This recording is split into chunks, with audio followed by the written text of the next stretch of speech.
Bien, hermanos, pasamos ya al momento de la predicación de la palabra de Dios y les comentamos que estamos trabajando una serie de sermones en el libro de Proverbios. ¿Ya?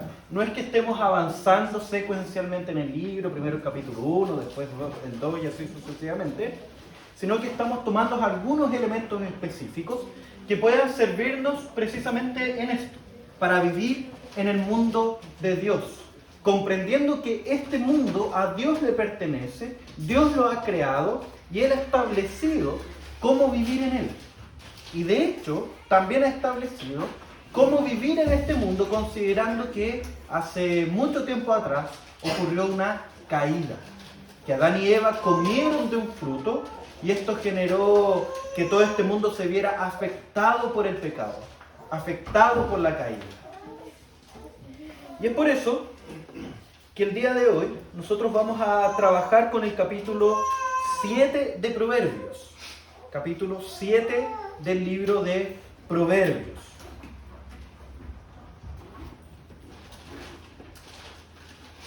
Los invito a abrir sus Biblias o la aplicación de su celular, no hay problema. Capítulo 7 de Proverbios, donde el día de hoy nosotros vamos a ver cómo actúa el pecado, cómo el pecado se roba nuestro corazón. Porque el libro de Proverbios generalmente tiene una manera de actuar, tiene una manera de presentarnos la información.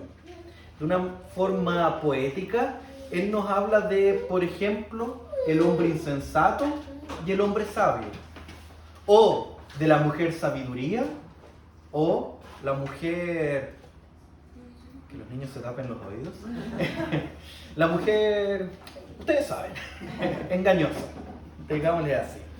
Entonces, a partir de estos personajes, nos empieza a presentar características de estos personajes, pero que en realidad son características de cómo funciona nuestro corazón. Cuando Él es guiado por Dios o cuando Él es guiado por el pecado. Por eso vamos a leer el capítulo 7 para ver un poco de qué es lo que pasa o cómo es que nuestro corazón se deja llevar por el pecado. Capítulo 7 dice así: Hijo mío, guarda mis razones y atesora contigo mis mandamientos. Guarda mis mandamientos y vivirás. Y mi ley, como la niña de tus ojos, lígalos a tus dedos. Escríbelos en la tabla de tu corazón. Di a la sabiduría, tú eres mi hermana. Y a la inteligencia llama parienta, para que te guarden de la mujer ajena y de la extraña que ablanda sus palabras. Después el texto continúa. Después de este llamado de atención de qué es lo que debemos cuidar, nos empieza a hablar de esa mujer ajena. Dice así: porque mirando yo por la ventana de mi casa, por mi celosía, vi entre los simples, consideré entre los jóvenes a un joven falto de entendimiento, el cual pasaba por la calle junto a la esquina e iba camino a la casa de ella a la tarde del día, cuando ya oscurecía, en la oscuridad y tinieblas de la noche. Cuando he aquí, una mujer le sale al encuentro. Parece un cagüín que una señora está viendo.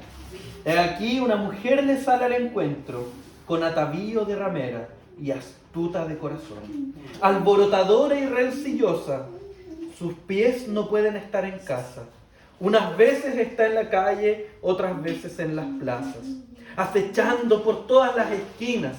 Se asió de él y le besó. Con semblante descarado le dijo: sacrificios de paz había prometido, hoy he pagado mis votos. Por tanto he salido a encontrarte, buscando diligentemente tu rostro y te he hallado.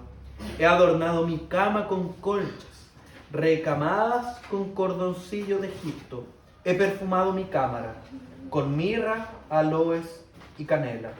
Ven, embriaguémonos de amores hasta la mañana. Alegrémonos en amores, porque el marido no está en casa. Se ha ido a un largo viaje la bolsa de dinero llevó en su mano, el día señalado volverá a su casa. Versículo 21. Lo rindió con la suavidad de sus muchas palabras, le obligó con la salamería de sus labios, al punto se marchó tras ella, como va el buey al degolladero, y como el necio a las prisiones para ser castigado, como el ave que se apresura a la red y no sabe que es en contra su vida, hasta que la saeta traspasa su corazón. Ahora pues, hijos, oídme, y estad atentos a las razones de mi boca. No se aparte tu corazón de sus caminos, no yerres en sus veredas, porque a muchos ha hecho caer heridos, y aún los más fuertes han sido muertos por ella. Camino al Seol es su casa, que conduce a las cámaras de la muerte. Oremos una vez más. Amado Dios, vamos delante de ti después de haber leído tu palabra, rogando, Señor, para que tú nos ayudes a comprenderla, tú nos ayudes a prestar atención a esta tu palabra, Señor, y que nuestro corazón se vea confrontado por tu dulce voz. Por favor, Señor, necesitamos de ti, de tu Santo Espíritu actuando en nuestro corazón. En el nombre de Cristo Jesús oramos. Amén. Es un texto bien detallado, quizás demasiado detallado. De hecho, es tan detallado porque creo yo que, como ustedes bien saben, Salomón fue quien escribió este texto. Y llega un momento donde él dice, después de advertirnos y llamarnos, nos dice lo siguiente: porque yo estaba mirando por la ventana de mi casa, por la celosía. Esta imagen de esta persona que está mirando como entre medio de las cortinas por la ventana, hacia afuera, alguna pelea que hay ahí en el barrio. Esa es la imagen más o menos, de alguien que está mirando hacia lo lejos, como cuidando que no lo vean, por la celosía de la ventana. Pero aún así, después de haber visto a este joven que iba caminando hacia, o sea, distanciándose de donde él estaba, él llega un momento donde dice, cuando he aquí una mujer le sale al encuentro con atavío de ramero, entonces estaba describiendo la situación que estaba viendo, y después dice, se asió de él, es decir, se le colgó del cuello y le besó, y después le dijo ciertas cosas a esta mujer, a este joven, ¿ya? Sacrificios de paz ha prometido. Entonces, mientras esta mujer estaba en el cuello de este joven, le empieza a decir cosas al joven. Y es ahí donde Salomón nos dice que él, desde la celosía, desde la ventana de su casa, mirando esta escena, sabe exactamente qué cosas le dijo la mujer al joven en el oído. Suena medio mal contada la historia, ¿no? Medio raro que justo es como cuando a uno le vienen a pedir un consejo. Mira, te voy a pedir un consejo, pero es para un amigo mío.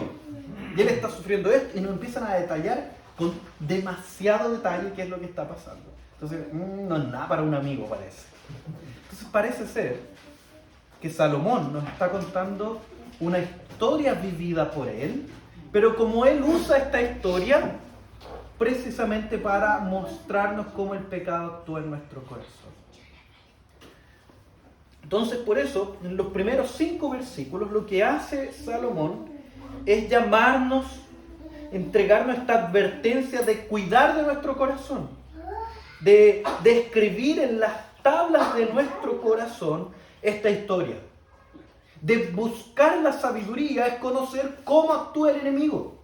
Buscar la sabiduría es saber cómo actúa nuestro corazón, es saber cómo actúa el pecado, y por eso debemos prestar mucha atención a esta historia. Ciertamente nosotros queremos y nos encantaría poder dejar de pecar. Si evaluamos nuestra vida hacia el pasado, vamos a ver momentos en los cuales le hemos hecho daño a gente que amamos por culpa de nuestras palabras ásperas, por culpa de nuestros malos pensamientos, por culpa de nuestras malas prácticas. Ciertamente hemos hecho eso. Y nos encantaría poder dejar de hacerlo. Y es por eso que debemos atesorar esta historia en nuestro corazón. Pero ¿qué nos enseña esta historia? Versículos 6 al 9 nos van a enseñar que nuestro corazón es profundamente rebelde. Tu corazón es profundamente rebelde. Mi corazón es profundamente rebelde. ¿Por qué? ¿Por qué digo esto? Dice así, versículo 6 en adelante, hasta el 9, dice: porque miraba yo por la ventana de mi casa, por mi celosía, vi entre los simples, consideré entre los jóvenes. Entonces está mostrando, caracterizando a quién es esta persona, que hace referencia a nosotros. Los simples hace alusión precisamente a aquellos que son quizás humildes, pero no tanto. Porque después el sinónimo de simples es jóvenes. Y uno empieza a pensar a lo mejor en los más jóvenes, y no sé si humildad sea aquello que los caracterice. De hecho, probablemente sea todo lo contrario. Los caracteriza quizás algo de rebeldía. Y de hecho, en ese camino va. Porque después dice, otro sinónimo más, dice, a un joven falto de entendimiento. Básicamente le dice estúpido. Pero no es solo este falto de entendimiento de alguien que no conoce lo que está a su alrededor, sino que aún lo caracteriza con más detalle, dice, el cual pasaba por la calle, junto a la esquina, e iba camino a la casa de ella. Entonces está caracterizando a un joven que le dieron la instrucción que no fuera para allá, que no debía andar en esos caminos, y aún así fue. Está caracterizando a alguien tosudo y rebelde, el insensato en las escrituras, el falto de entendimiento, el hombre de pocas luces. No es aquel que es torpe o que desconoce, es aquel que es rebelde. Y eso debemos saber de nosotros. Cuando nosotros nos encaminamos en pasos que nos guían a la destrucción, lo hacemos porque nuestro corazón es rebelde, sin darnos cuenta. Muchas veces, sin darnos cuenta, nuestro corazón actúa en rebeldía.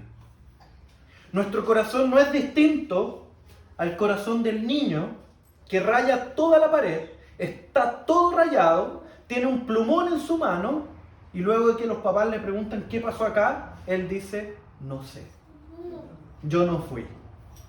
Nuestro corazón es exactamente igual, pero aún más inteligente, porque sabe ocultar todo perfectamente. Podemos estar haciendo aquellas cosas que a Dios le desagradan. Podemos estar pensando aquellas cosas que a Dios le desagradan. Nuestro corazón puede estar maquinando aquellas cosas que a Dios le desagradan. Pero aún así, buscamos la manera de ocultarlo. Nuestro corazón lamentablemente funciona en rebeldía delante de Dios. Pero no solo nuestro corazón es rebelde, sino que también el pecado que habita en nuestro corazón actúa de una manera interesante. ¿Cuál es esa manera interesante? Lleno de promesas hermosas pero vacías. Fíjense que luego de presentarnos a este joven, esta historia nos presenta a la mujer y cómo ella actúa.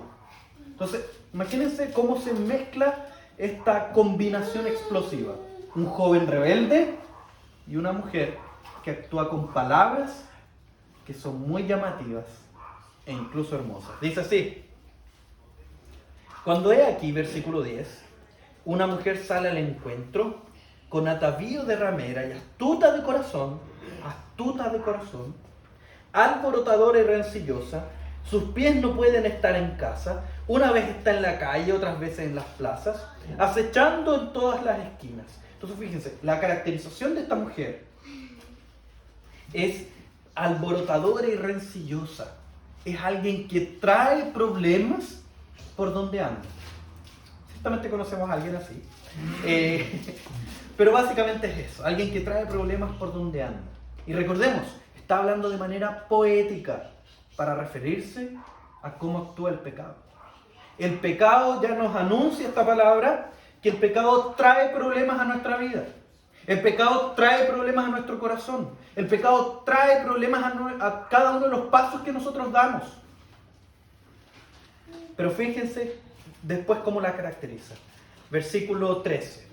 Se asió de él y le besó. Se le colgó del cuello y le besó. Con semblante descarado le dijo: sacrificios de paz había prometido. Hoy he pagado mis votos. Por tanto he salido a encontrarte buscando diligentemente tu rostro y te he hallado. He adornado mi cama con colchas, recamadas con cordoncillos de Egipto. He perfumado mi cámara con mirra y aloes y canela. Ven, embriaguémonos de amores hasta la mañana. Alegrémonos en amores. Entonces fíjense cómo las palabras de esta mujer son suaves y muestran una escena totalmente anhelable. Entonces fíjense cómo ellas son engañosas, cómo el pecado actúa de manera engañosa con promesas falsas. El pecado va a engañar tu corazón desde ti mismo y te va a presentar un futuro perfecto si llegas a oír sus palabras, si llegas a hacer caso a esas palabras. Quizás no sea el anhelo por una mujer ajena, como aquí aparece, o un hombre ajeno en el caso de las damas, pero sí puede ser a lo mejor un anhelo por una posición económica diferente, donde la manera de alcanzarla sea actuando de manera equivocada en el trabajo. O a lo mejor la manera de alcanzar una familia perfecta sea por medio del trato rudo y áspero con nuestros hijos. O por el caso contrario, el no ejercicio de la disciplina cuando corresponde. O a lo mejor anhelamos una familia perfecta, un matrimonio perfecto, y por eso evitamos el confrontar el pecado, tanto nuestro como de nuestro cónyuge. Porque nos enceguecemos a esta verdad de que este matrimonio debe ser perfecto, no debe tener problemas. Y por eso caemos en el error de ir tomando el pecado nuestro, tanto el nuestro como el de nuestra pareja, y lo vamos echando debajo de la alfombra. Y no somos capaces de confrontarlo en el amor del Señor. No somos capaces de disciplinar nuestro corazón para poder enfrentar el pecado con gracia y conversarlo cuando corresponde. El pecado es astuto y va a engañar nuestro corazón. Lo va a engañar de tal manera que incluso va a provocar una ceguera en él. Porque nosotros vimos como lo primero que nuestro corazón es un corazón rebelde. Después vimos cómo nuestro pecado actúa por medio de palabras que son hermosas, que son cautivantes. Pero al mismo tiempo este pecado que actúa con estas palabras va a cegar nuestro corazón. Vean cómo dice esto en el versículo 21 al 23. Lo rindió con la suavidad de sus muchas palabras. Le obligó con la salamería de sus labios. Al punto se marchó tras ella. Como va el buey al degolladero. Como el necio a las prisiones para ser castigado. Como el ave que se apresura a la red y no sabe que es en contra de su vida, hasta que la saeta traspasa su corazón. Fíjense, el camino natural, el destino final de este camino, de seguir engañado por esta mujer, es la muerte, como aquí se presenta. Pero aún así, el necio, el que se ciega por estas palabras, va para allá sin ningún problema. ¿Por qué? Porque cegó su corazón. Porque el pecado es capaz de cegar nuestro corazón. Como vemos algo anhelable cuando en realidad no lo es. Vemos como algo bueno aquello que es malo. Vemos como nuestro corazón se ve totalmente trastornado por el pecado. Ciega nuestro corazón. Ejemplo de eso, que es un ejemplo que hemos citado varias veces en los sermones de nuestra iglesia, es el propio rey David. Cuando el rey David tenía absolutamente todo, cuando el rey David había vencido en todas sus batallas, cuando tenía bastantes mujeres, él comienza a anhelar a la mujer de su prójimo, a Betsabé. Y es ahí como nosotros vemos una consecuente caída constante. como David cae, cae y cae y no deja de caer.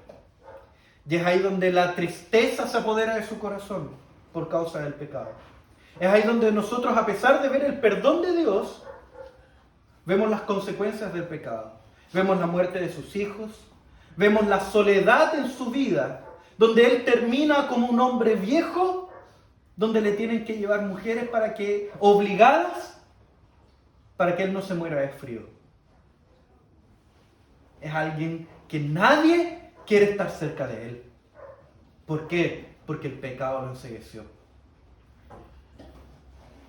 Y el pecado puede estar encegueciéndote a ti y puede estar encegueciéndome a mí.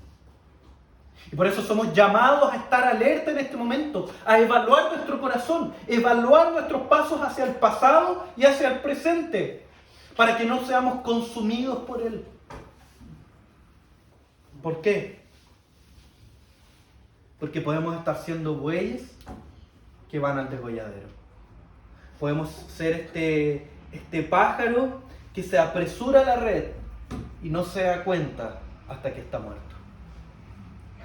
Y de hecho, en este sentido, el texto enfatiza aún más, versículo 24 al 27, mostrando que el destino final de dejarnos llevar por el pecado, dejarnos llevar por nuestra tentación, es la muerte.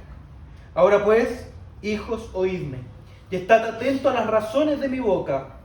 No se aparte tu corazón de sus caminos, no yerres en sus veredas, porque a muchos ha hecho caer heridos, y aún los más fuertes han sido muertos por ella. Camino al Seol es su casa, que conduce a las cámaras de la muerte. Esta mujer lo estaba invitando a este joven a entrar a su recámara, que estaba perfumada, y a embriagarse de amores, pero en verdad lo estaba invitando a la tumba. El pecado es así. Puede no matarnos físicamente, pero sí va a destruir nuestro corazón. Sí va a destruir las relaciones que tenemos con las personas que más amamos. Sí puede destruir tu relación de matrimonio. Sí puede destruir tu relación con tus hijos. El pecado puede destruir todo aquello que te rodea. El pecado puede destruir incluso tu relación contigo mismo, no sintiéndote amado por Dios. Puede destruir esa relación más perfecta, que es la relación con el Dios de dioses y Señor de señores. Porque la consecuencia del pecado, o la paga del pecado, es la muerte. Si tú, el día de hoy, evalúas tu vida, miras hacia atrás, miras los pasos que has dado, miras hacia adelante los pasos que se te avecinan, y ves que quizás el pecado está encegueciendo tu corazón, te invitamos a no tener miedo y acercarte a cada uno de nosotros. No vamos a juzgarte, no vamos a juzgar tu vida, sino que vamos a buscar tomarte la mano y caminar hacia la cruz de Cristo. Por favor, pide ayuda. Hemos visto demasiada gente enceguecida por el pecado, amigos queridos que han sido enceguecidos por el pecado y han caído ahí y han destruido todo a su alrededor. Te queremos y te amamos. Por favor, pide ayuda. Por favor, pidamos ayuda cuando es necesario. O a lo mejor tú ves tus caminos hacia atrás, ves tus pasos hacia adelante y ves que a lo mejor no estás enceguecido por el pecado y estás en un momento bueno de tu vida.